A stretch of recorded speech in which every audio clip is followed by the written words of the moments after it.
Idol, pawisin ka, pawisin ako.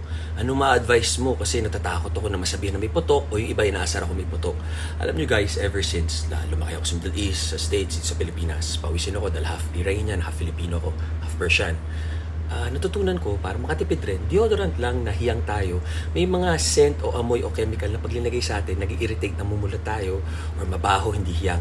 Hanap tayo ng deodorant na hiyang sa atin na pag pinawisan tayo, or hindi tayo papawisan sa kilikili, or mabango yung amoy, hindi siya nakaka-irritate ng balat. Yung iba, nag-access sa pabango ako, advice ko, gandahan nyo yung deodorant nyo, mabangong deodorant na talagang walang amoy. Kasi yan, pag walang deodorant dyan, tas laging nakaganyan, tas may pawis, yung bacteria, yung pawis, naiipit ng hangin, nagkakaamoy. Kasi hindi naman lagi nakaganyan, di ba? Para may air, para mahanginan.